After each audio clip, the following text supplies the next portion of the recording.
আসসালামু আলাইকুম গাইস, সবাই কেমন আছেন? আশা করি সবাই ভালো আছেন। আলহামদুলিল্লাহ, আমিও ভালো আছি আল্লাহর রহমতে। তো আমরা সবাই ভালো আছি, সবাই দোয়া করবেন এটাই।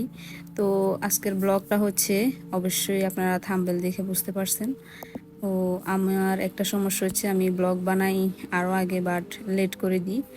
তো এটা আমার একটা সমস্যা, কারণ আমার সব সময় ভিডিও আপনার এডিট করতে এবং ব্লগ আকারে আপনার যে সময়টা কাভার হয় আমার ওইটা একদম বিরক্ত লাগে।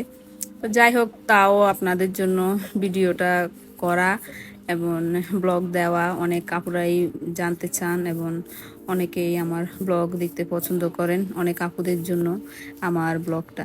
তো বিশেষ করে দেখতে পাচ্ছেন আজকে আমরা কোথায় আসছি আর এটা কিসের ব্লগ হতে যাচ্ছে। আর এখানে আমি অনেক কিছু আপনাদেরকে বলবো। তো আমরা এখানে দেখতে আসছি আপনার কোরবানের জন্য। আমরা এখানে একটা আপনার খাসি দিতে চাচ্ছিলাম, তো ওই জন্য আমরা দেখতে আসছি খাসি। তো এখানে আমরা একটা মাঝরাতে আসছিলাম, অনেক দূরে কাতারের মধ্যে। আর ওইখানে একটা খাসি পছন্দ হয়েছিল, এই খাসিটাই। এবং এই খাসিটা আপনার দাম পড়ছে আপনার প্রায় 1000 রিয়েল। অনেকে দেখলে হয়তো ভাববেন যে এত, আপনার এটা তো আরও দাম হওয়ার কথা।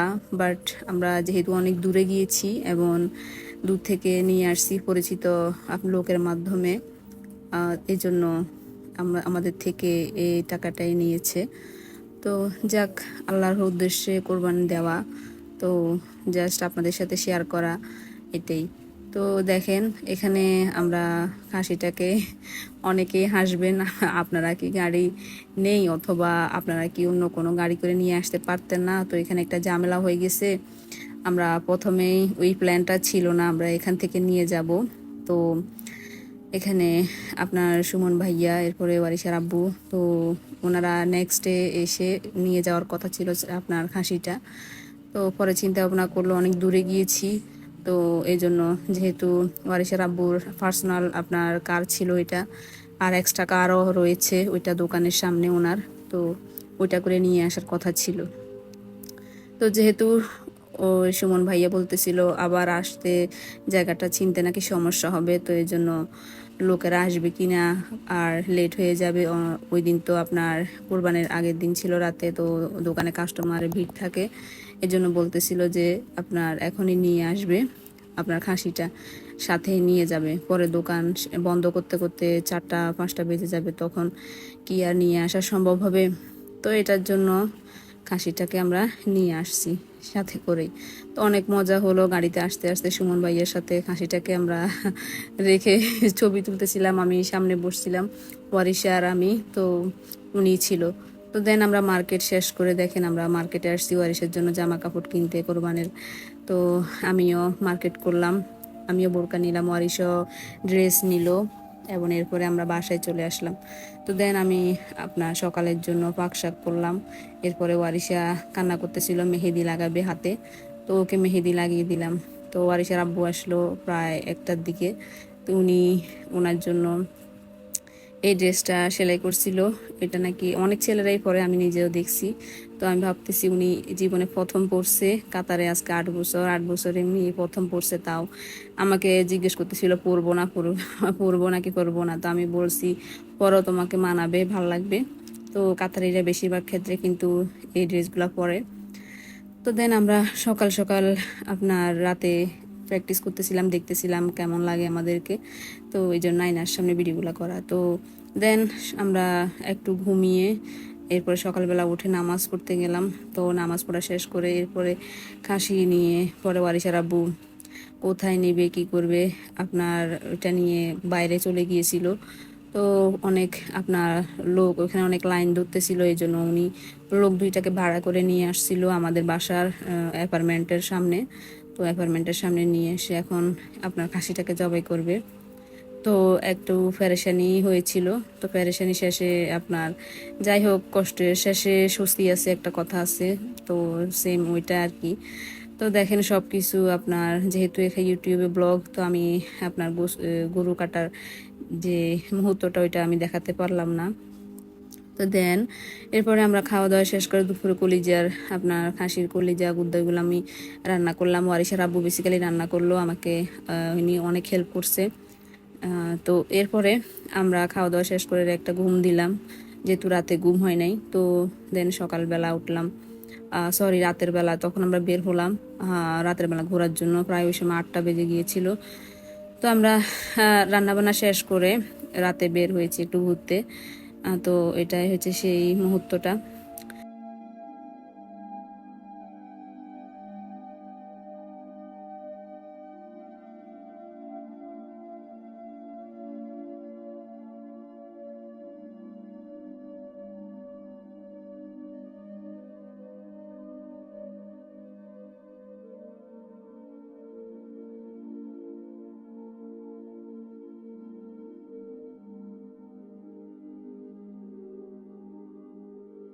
তো আমরা দেন গিয়েছি আপনার মল of Qatar. R mall of কাতার আমি যখন আগের বার আসছিলাম কাতারে, তখনও কিন্তু আমি মল অফ কাতারে গিয়েছি, এবং মল অফ কাতার কিন্তু অনেক সুন্দর। তো দেখেন এখানে একটা মুহূর্ত হয়, যেটা হচ্ছে ওয়ারিশার আব্বুর বন্ধু এবং সুমন ভাইয়া, উনি ওয়ারিশার আব্বুকে চিনতেছিল না, কারণ উনি প্রথম দেখছে এই ভেসে ওনাকে। তো পরে উনি খুঁজতেছিল, আমি পিছন থেকে ভিডিও করতেছিলাম, উনি আমাকেও চিনতেছিল না। তো পরে উনি যখন চিনতে পারছে, ওয়ারিশার আব্বু সামনে গেল, যাওয়ার পরে হ্যান্ডশেক করলো, একটা বাইক নিল ওরা। তো এগুলো আমি ভিডিও করতেছিলাম। তো দেন ওয়ারিশার আব্বু বললো, আমি বলতেছিলাম যাও ভাবির সাথে একটু মজা করো, ভাবি তোমাকে চিনে কিনা। তো উনি গেল ভাবির সাথে মজা করার জন্য, তো উনি চিনে কিনা। তো দেন ভাবিও চিনতে পারলো না, উনি অন্যদিকে তাকায় হাসতেছিল। তো ভাবি যখন ওইখানে গিয়েছিল, তো ভাবি নিজে অবাক, এটাকে উনি নিজেই চিনতে পারতেছিল না।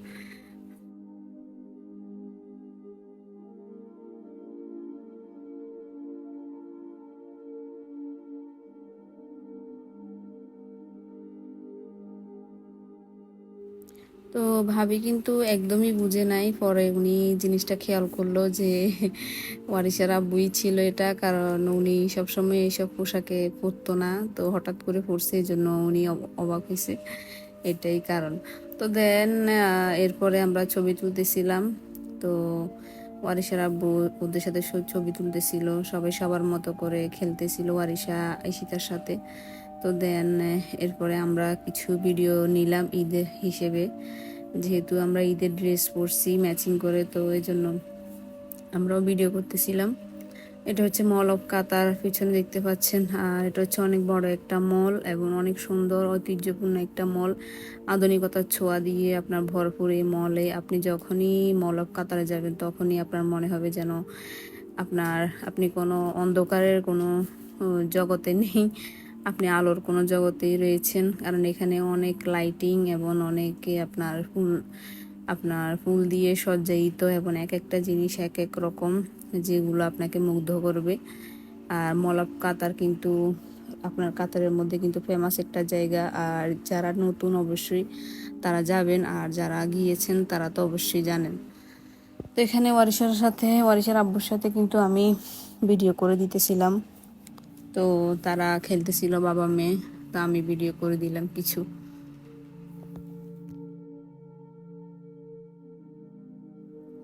তো দেন আমরা এখানে কিছু বসে ভিডিও করলাম, যেহেতু জায়গাটা অনেক সুন্দর ছিল। তো এখানে কিন্তু আসলে আপনারা অনেক ভালো ফটোগ্রাফি করতে পারবেন, এবং পাশে কিন্তু আপনার ছবি তোলার অনেক জায়গা রয়েছে। তো এখানে আমরা ফান করতেছিলাম ভিডিও করার সময়। তো এটা হচ্ছে আপনার ভিতরের সাইডটা, এবং আমরা উপরের সাইডটায় যাই নাই, উপরের থেকে কিন্তু আপনার মল অফ কাতারের ভিউটা অনেক সুন্দর দেখা যায়। তো একদমই এসি দিয়ে আপনার পুরো মার্কেটটাই আপনার এসি দিয়ে ভরপুর, এবং শীতাতপ নিয়ন্ত্রিত কিন্তু। তো এই জায়গাটার মধ্যে কিন্তু ছবি তুললে অনেক ভালো হয়, যেহেতু উপরে বক্স ছিল এবং আমরা সাদা ড্রেস পরছিলাম, এই জন্য আমরা কিছু ভিডিও করতেছিলাম এখানে। তো অনেক আপুরা অনেক প্রশ্ন করেন আমাকে, তো আমি আজকে এখন কিছু উত্তর দিব ওইসব আপুদের। আমাকে একজন আপু প্রশ্ন করছিল যে আপু, উনি বারবারে আমাকে প্রশ্ন করে, আপনার একই প্রশ্ন বারবার করতেছিল, এই জন্যই আমি ওনার উত্তরটা দিতেছি এখন। তো একজন আমাকে প্রশ্ন করছিল, আপু তুমি তো ফ্যামিলি পারমিট ভিসায় গিয়েছো, তো তোমার ভিসাটা পেতে কতদিন লেগেছে বা তুমি আসতে আপনার কতদিন লেগেছিল, তো উনি আমাকে প্রশ্ন করছিল। তো আমি এখন সেটারই উত্তর দিব। তো আমরা ঘোরাফেরা শেষ করে কিন্তু আমরা এখন অন্য জায়গায় আসছি। এখন আমরা এখান থেকে আপনার কিছু জিনিস নিতেছিল দোকানে। তো এটা পিছনে আমার খালাতো ভাই এবং আমার মেয়ে ছিল, তো ওরা খেলতেছিল, তো ওইটারই ভিডিও করছি আমি। তো পাশে দিয়ে কিন্তু দোকান রয়েছে, আর উনি ওইখানে গিয়ে কিছু সামান নিতেছিল নিজের ঘরের জন্য। তো যে ভাইয়াটা আমাকে প্রশ্ন করছিল আমি তার উত্তরটা দিতেছি। সেটা হচ্ছে কি, আমার ভিসার জন্য যখন অ্যাপ্লাই করছিল, কিন্তু তখন আপনার যেদিন ভিসার জন্য অ্যাপ্লাই করছে তারপরের দিনই কিন্তু আমার ভিসা বের হয়ে গেছে। আমার মেয়েরটা রাতের মধ্যেই বের হয়েছে, আমারটা আপনার এর পরের দিন দুপুরে বের হয়েছে। তো এটা আমার জন্য একটা লাক ছিল যে আপনার ফ্যামিলি ভিসা আপনার এত তাড়াতাড়ি বের হয়, তখন কিন্তু একটা সুযোগ ছিল। আর তখন আমাদের ভিসাও তাড়াতাড়ি হয়ে গিয়েছিল। তো এরপরে আমরা চাইলেই কিন্তু পরের দিন টিকিট কেটে এখানে চলে আসতে পারতাম। তো একটু ওয়েট করছি, কিছু জিনিস গোছানো ছিল আমার। দেন আমরা ওই জিনিসগুলো গুছিয়ে তারপরে এসেছি, এবং ওইটা করতে প্রায় 1 মাস লেগে গিয়েছিল। তো আমরা 1 মাস পরে আসছি। এখানে নভেম্বরের 7 তারিখে আসছিলাম, 2024 সালে নভেম্বরের 7 তারিখে। তো অবশ্যই আপনি আপনার আনসারটা পেয়েছেন। এবং অনেকের ক্ষেত্রে উনি বলতেছিল, ভাইয়াটা যে ওনার আপুটা সরি বলতেছিল ওনার 1 মাস লেগে গেছে, কিন্তু এখনও ওনার ভিসা বের হচ্ছে না। তো এটা হচ্ছে আপনার কিছু ক্ষেত্রে আপনার একটা লাকের ব্যাপার স্যাপার থাকে, আর কিছু ক্ষেত্রে হয়তোবা আপনাদের কাগজপত্রে কোনো ভুল ছিল, অথবা ভুল থাকার কারণে আপনার ভিসা বের হচ্ছে না। যদি কোনো একটা পেপার যদি আপনি না দেন, ম্যারেজ সার্টিফিকেটের পরে, আমার এখানে এই ইউটিউবের মধ্যে কিন্তু অনেক ভিডিও দেওয়া আছে, কি কি লাগে না লাগে সব কিছু আমি বিস্তারিত বলছি। চাইলে ওই ভিডিওগুলো দেখে আসতে পারেন কি লাগে না লাগে। তো অনেক কিছু লাগে কিন্তু একটা আপনার ফ্যামিলি ভিসার জন্য অ্যাপ্লাই করার জন্য। আপনার এত আহামরিও কিছু না, যদি ভাবেন তাহলে অনেক কিছু। ম্যারেজ সার্টিফিকেট, আপনার আইডি কার্ড, আরও আপনার বাচ্চার, এরপরে জন্ম নিবন্ধন, এরপরে আপনার যা যা যাবতীয় জিনিস, এগুলো সবগুলা পেপার লাগে। এগুলো জমা দিলে যদি ওদের কাছে সঠিক মনে হয় তাহলে ওরা অ্যাপ্রুভ করে। এখানে কাতারের যে আপনার মাত্রাস অ্যাপ আছে, ওইটার মাধ্যমে আপনার কিন্তু ভিসা বের হলে আপনার দেখতে পারবেন। তো এটাই ছিল। আর নেক্সটে আমি অন্য আপুদেরও আনসার দিব ইনশাল্লাহ। তো দেন আমরা এখানে আসছি পরের দিন আপনার দুপুর প্রায় 5টার সময়, 4টা-5টা বেজে গিয়েছিল বিকালে। দুপুরে আমরা খাওয়া দাওয়া করে রেস্ট করে এরপরে আমরা বের হয়েছি। এখানে এটা হচ্ছে আপনার কাতারার মধ্যে আসছিলাম আপনার ঘুরতে। তো কাতারার পাশেই কিন্তু একটা নতুন বিচ তৈরি হয়েছিল, তো বিচটা দেখার জন্য আসছিলাম। যেহেতু ঈদের সময় দোকানও অফ ছিল আরিশার আব্বুর, তো আমরা এর জন্যই এখানে ঘুরতে আসছি। তো এখানে ঘুরতে এসে আমরা ওয়েট করতেছিলাম। আমরা আমরা আরিশার আম্মু আব্বুর জন্য ওয়েট করতেছিলাম এখানে। তো এই জন্য ওনারা আসতে লেট হচ্ছিল দেখে আমরা এখানে ভিডিও করতেছিলাম। তো ওয়ারিশা সবসময় রাগ করে, ও আমার সাথে ভিডিও করলে দেখলে ওয়ারিশা একটু জেলাস ফিল করে, ওর সাথে কেন ভিডিও করি নেই, বা ওর বাবা কেন ওর সাথে ভিডিও করতেছে না। তো এটা একটা পান, আর কিছুই না। দেন আমরা এখানে ভিডিওগুলা করা আপনার টিকটকের জন্য কিছু ক্লিপ নিতেছিলাম, এটাই। তো পরে কিন্তু আমরা এখান থেকে চলে যাব বিচের মধ্যে। তো তার আগে এই ভিডিওগুলো নিতেছিলাম। তো ওই সময় কিন্তু আপনার একটু গরম ছিল, আর দুপুরে কিন্তু আরো বেশি থাকে গরম, যেহেতু কাতারে এখন জুন মাস, এবং জুন জুলাই আগস্ট এই 3 মাসে কিন্তু প্রচন্ড গরম থাকে।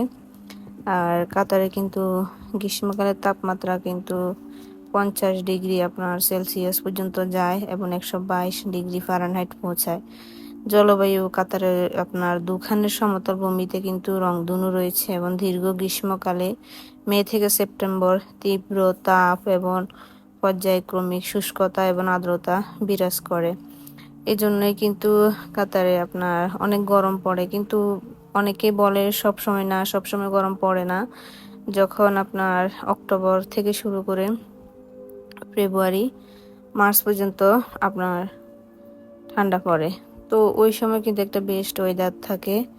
আপনার যারা ভিজিটে আসে তারা ওই সময় আসে শীতকালে, কারণ শীতকালে ভিজিটরদের জন্য ভালো একটা আপনার জায়গা। সো এখানে আমরা একটা ভিডিও নিতেছিলাম আরিশার আম্মুর সাথে, তো আরিশার আব্বু বলতেছিল ভিডিওটা হচ্ছে না, তো এই জন্য উনি দেখাই দিচ্ছিল। তো এরপরে দেন আমরা আরো কয়েকটা ভিডিও করি। তো এখানে কিন্তু আপনারা দেখবেন কাতারে কিন্তু অনেক রকমের মানুষ দেখা যায়, যাদের ড্রেস আপ এক একজনের এক এক রকম। তো আমাদেরটা হয়তো বা অন্য কারো পছন্দ নাও হতে পারে, তো আমরা আমাদের মতো। আর কাতারে কিন্তু আপনার মুসলিম দেশ, যেহেতু আপনার মুসলিম আপনার মানুষরাই বেশি থাকে, আর বাইরের কান্ট্রি থেকে এত আপনার আছেই এখানে।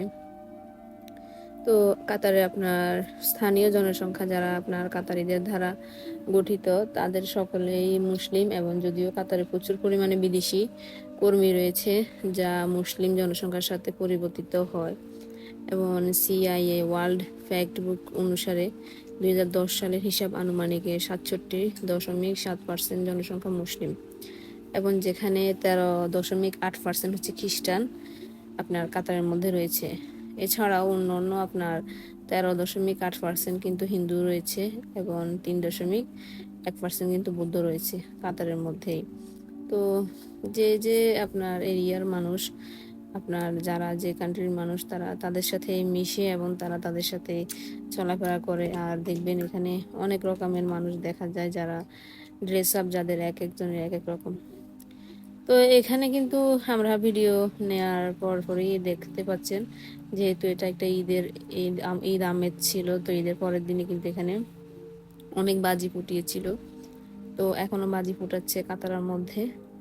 আগে কিন্তু এই বাজিগুলা কিন্তু কর্নিশে ফুটাতো, তো এখন সেটা বন্ধ হয়ে গেছে, কর্নিশে ফুটায় না, এখন কাতারার মধ্যে ফুটায় লুসেল বলগড, এগুলার মধ্যে আপনার বাজি ফুটায়। দেখেন কতটা সুন্দর লাগতেছিল, আর ওই দিন অনেক মানুষ আসছিল।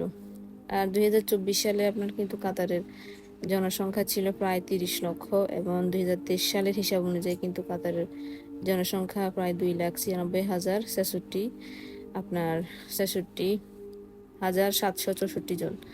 এটা হচ্ছে আপনার কাতারের জনসংখ্যা 2024 সালে। বা 2025 সালে এখন আরো বেড়েছে, যেহেতু আপনার জনসংখ্যা দিন দিন বৃদ্ধি পাচ্ছে। তো এখানে ভিডিওর মধ্যে আমি ওয়ারিশের আব্বুকে কোরবানের ঈদের সময় সালাম করছিলাম, তো ওনাকে বলতেছি টাকা দেওয়ার জন্য। তো উনি একটু ফাঁকিবাজ, টাকা না দেওয়ার জন্য কত বাহানাই তৈরি করে, এটা আর কি। তো দেন এরপরে এই যে বাজিগুলো ফুটাচ্ছিল, তো এটা সেই মোমেন্টটাই, যখন বাজি ফুটাচ্ছিল অনেক ভালো লাগতেছিল, সবাই একদিকে তাকিয়েছিল বাজির দিকেই। এরপরে আপনার আরেকটা আমি জিনিস জানাবো, যেটা হচ্ছে কাতারের সীমান্তবর্তী দেশ, তো আপনারা সবাই চিনেন কাতারের সীমান্তবর্তী আপনার আরব উপদ্বীপের উত্তর আপনার পূর্ব উপকূলের আপনার কাতার রাষ্ট্র প্রায় 11,000 কিন্তু 600 বর্গ কিলোমিটার আয়তনের একটি উপদ্বীপ কিন্তু দখল করে আছে। এর একমাত্র স্থল আপনার সীমান্ত দক্ষিণে সৌদি আরবের সাথে এবং পশ্চিমে একটি সরু প্রণালী কাতারকে বাহরাইন থেকে পৃথক করছে, যা আপনার একদিকে সৌদি আরব এবং একদিকে বাহরাইন। তো এটাই হচ্ছে আপনার কাতারের যে মূল সাগরটা, ওইটার পাশাপাশি কিন্তু এই দুইটা দেশ একদমই নিকটবর্তী স্থানে অবস্থান করে। তো এগুলো হচ্ছে ওইখানে যখন মেলা হচ্ছিল, আমি আর ভাবিরা একসাথে আমরা দেখতেছিলাম, মেলায় অনেক জিনিস উঠছিল পাশে আপনার, প্রায় মেলার মতোই বলা যেতে পারে। এখানে ওরা এগুলো বিক্রি করে, তো এগুলো সব কিছু এক্সপেন্সিভ। তো আমরা দেন এখান থেকে পরে আমরা যাই কর্নিশের একটা সাইডে গিয়ে আমরা বসি, কথাবার্তা বলি। তো এরপরে আমরা ব্যাডমিন্টন খেলি বারিশের আব্বু আর আমি। তো অনেক দিন আপনার পরে ব্যাডমিন্টন খেলা হচ্ছে, আমি যখন কলেজে ছিলাম তখন আমি খেলতাম আপনার। তো এখন হঠাৎ করে দেখে ভালো লাগতেছিল, খেলার জন্য মন চাইতেছিল, তো এই জন্য। তো দেন এরপরে আমরা সবাই মিলে এরপর রাতের ডিনারটা করি। এখানে পিৎজা এবং আমরা কেএফসি নিয়ে আসি, তো সবাই মিলে একসাথে আমরা এগুলা আপনার খাবার খাই। এরপরে দেন আমরা বাসায় চলে যাই। তো পুরো দিনটাই ছিল একটি আনন্দময় দিন, যেহেতু ঈদের একটা আমেজ ছিল। তো আমার কাছে মনে হলো যেন আমি ঈদ করতেছি, কারণ এখানে সব কিছুই সেম বাংলাদেশের মতোই আমরা উদযাপন করেছি। যেহেতু ফ্যামিলি পাশে নেই, শুধু একটাই আফসোস, ফ্যামিলি থাকলে আর ভালো লাগতো, বা ফ্যামিলির পাশে থাকলে ওইটা আরেকটা মজা লাগতো। তো সবশেষে ফ্যামিলিকে মিস করেছি, এটাই বলবো। তো আজকের ব্লগটা এই পর্যন্তই, আমরা বাসায় চলে যাচ্ছি। তো আরও অনেক ইনফরমেশন আপনাদেরকে দিব, জানাবো। তো সবাই আমার কথার মধ্যে যদি কোনো ভুলভ্রান্তি থাকে ক্ষমা সুন্দর দৃষ্টিতে দেখবেন। তো সবাই ভালো থাকবেন, আমাদের জন্য দোয়া করবেন, আমাদের নেক্সট ব্লগের জন্য অপেক্ষা করবেন। তো আপুরা, ভাইয়ারা, আল্লাহ হাফেজ।